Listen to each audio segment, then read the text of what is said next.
Hello everyone, Anthony Vessecchia, Level 3 TPI, here in my studio, Bodycrafters Inc. in Naples, Florida, with you on behalf of Scratch Golf Academy. Today I'm going to talk about part 2 of my early extension. In part 1, I spoke to you about what early extension is and what possible causes you may have that are causing it, and what it can do to your swing and what swing faults it may produce. Today in part 2, I'm going to go over flexibility. So if you think that your cause of early extension, if you do have it in your golf swing, is caused by flexibility in your lats or your hamstrings, this video is for you. Again, subscribe so that I can get you part 3 if it is not. All right, so I moved some things around here so we can go over first and foremost the lat flexibility. Again, in just a quick repeat of what I'm talking about with the lat flexibility and early extension. Early extension is when you move forward in your swing instead of staying in this position through impact. And a lot of times your lats can cause that because if you don't have a proper stretch here during your backswing, your body will go like this to alleviate that stretch. So the first drill that I'm gonna do is a prayer stretch. I'm just gonna get on my knees here, but if you have a balance pad, actually I'll grab a balance pad. If you have a balance pad at home, you can put your knees on there. This one is called a prayer stretch. If you don't have or you don't like being on your knees, maybe because you have a knee replacement or something like that, you can sit up on a chair like this, and you can lean over and put something higher, a bag, a duffel, something. A stability ball would be great, and put that up on a table, put your hands like this and lean over. The reason I kind of want your legs this way, I'm hoping to get a posterior tilt in your pelvis to help with the stretch, because if I arch my back, I shorten that lat muscle and the stretch isn't as intense. If I keep my pelvis tucked under, it's gonna intensify the stretch. So the regular prayer stretch is down on the floor like this. Even if you have knee replacements and it's comfortable for you to be down on the floor like this on one of these pads, I suggest doing it this way. And you're just going to put your hands up. If you have shoulder impingement of any kind, you can turn your hands depending on which way is the most comfortable for you in this position so that you're not getting too much impingement here, because really what we're focused on is just stretching the latimus dorsi. So I'm going to drop into this position and you're just going to hold this for 45 seconds or so. I might want to stay here for a while because this is something that I'm very tight at. I talked about that in part 1. So I have to shorten my backswing, or else I pull myself out of posture. I kind of lift and go into a flat shoulder plane in my backswing, and then I'm just keep the vibe alive and go right into that, that early extension on the downswing. So I have to shorten it until I get my lats stretched out again. Then the next one is going to be twisted prayer. So what you do is you keep one hand up here and you kind of twist through. So you can see it from this angle. I'm also going to show you from this angle. And you're going to hold each one of these about 30 seconds or so as well. And if you notice, if you have knee replacements, obviously you won't be able to sit back as far as I can. You want to try to be sitting on your heels. Again, I'm trying to get that posterior tilt in this position so that we can really get to all the way through to the flexibility of that lat muscle. So again, twisted prayer on each side. You don't want to keep moving from side to side. Just go ahead and hold it. We're just relaxing here and breathe into it. Exhale, and you'll find that you can go a little deeper each time you exhale. Okay, so make sure we're not holding our breath. We don't want tension on these. You know, just take it nice and easy and relax. These are just stretches for this. The next one I'm going to do is called a cross body stretch. I'm going to go ahead and move some stuff out of the way here. So the cross body stretch is just basically trying to get you in this position here to get a nice stretch so that you can get nice width on your golf swing and the backswing. I'm going to hold this TRX just for the sake of this drill. Now, mind you, this could be anything. It could be a pole like this that I'm reaching for. It could be if you have one of those long flexibility or stretch sticks. There's different names. There's different companies that make them. If you have a driver, even sometimes you can there, but sometimes you might put some excessive bending on it that you may not want loaded. But you can also use a club and you drop into this position. Okay, so if you see, my elbow is perfectly locked straight and I am going to bend over and be in this position and get a stretch. So that's if you're using a club, but you'll get some excess on there. So I like to grab something that I can get my hand a little higher on. The club wasn't allowing me to get high enough. So I would grab here like this. Now I can grab a little higher than that club and I can bend over it and just let it stretch me. So from the side view, it would look like this. Nice, try to keep your arm as straight as possible.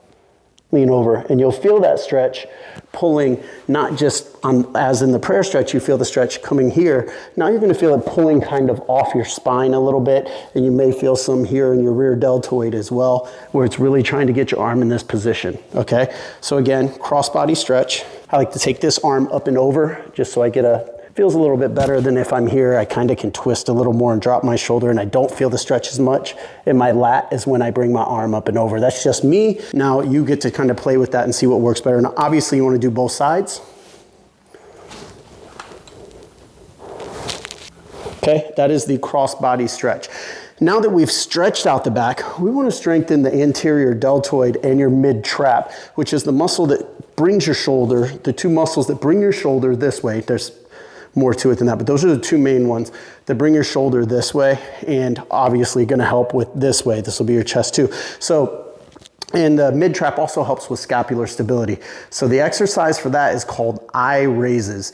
Now you can do that if you want to on a stability ball, which I'm going to show you today. But if you want to lie on an incline bench at a 45-degree angle, you can do that as well. And you're just going to have your belly on the bench and your head hanging off the top of it. So you'll kind of be straddling it in this position, and you'll do the motion that I'm going to show you here. That's usually the way that I do it, but since we're in this area, I'm going to show you on a stability ball. And weight-wise for this, you can do it no weight. There's a lot of guys that do it no weight, and you feel the burn regardless. I really don't go much higher than a 5-pound weight, because it's not about vanity and building up for this exercise. It is about just control and understanding the muscle and the movement to get your arms to raise and to be an antagonist basically to your protagonist, which would be your lats. So we're going to be in this position just like this, and all I want you to do is raise up. If it's more comfortable to straighten your legs back here so that you don't feel like you're going to fall forward, that's fine too. So arms straight and raise. Even that's heavy for me today with just 5-pound weights. I'm feeling it all the way into my mid back as well. So again, eye raise. If you notice, I'm not bending my arms and doing anything like that. I'm trying to keep them as straight as possible and raise them up. Again, with no weight, you try the same thing. If you're getting impingement, I will let you go out to a Y if that helps with the impingement, and then play around with it. You can turn your thumbs and see which way hurts less. But the object here is to try to get straight arms and try to work the muscles here that are working against your lats. So those are two things I like to do to help with lat length, or three things, is the cross-body stretch, the prayer stretch, which can also be done on this stability ball. You didn't need a box, you don't need a bench, you don't need a table, you can use this too.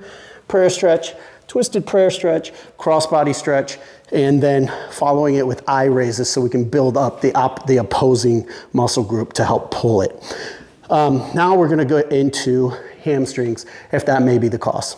Okay, now if you feel that the hamstrings are the cause of your early extension, which is lifting and moving your hips towards the target or towards the ball instead of pushing them towards the target during the early extension, which I talked about in part 1. Remember, part 1, there's a 3-part video. Then these are some drills that'll help you loosen up your hamstrings. Again, if you can't touch your toes, you should be doing these drills anyways. So the first one is a series of toe touch drills. I have a slant board here. Guys, you don't necessarily need a slant board. You could use dumbbells and you just prop your toes up on the dumbbells. You could use a 2x4. You could use a thick, hardcover book. Whatever you can do that's about, we'll say 2 inches off the floor. So, and you're going to, I'm using this foam roller because I want to fire up my adductor muscles while I'm doing this because, there's many reasons why I want to do that, but one of the other things is you're kind of tricking your brain. You're feeling and you're focused on squeezing what's between your legs, so it's allowing you to get a little bit lower down and stretch through your hamstrings. So you're kind of tricking your proprioceptors in the muscles and in the tendons that tell your brain, ooh, we're going too far. I want you to stop and lift right back up. That's too much. So it'll fight against that, and then by engaging those muscles, it just kind of frees the area up and gets more ability to drive through the hips as well, and blah, blah, blah. I can go down that road forever, but the most important thing, I'm just gonna show you the drill, and we don't really need to know exactly why we're doing it every single time. We just need to know that it works.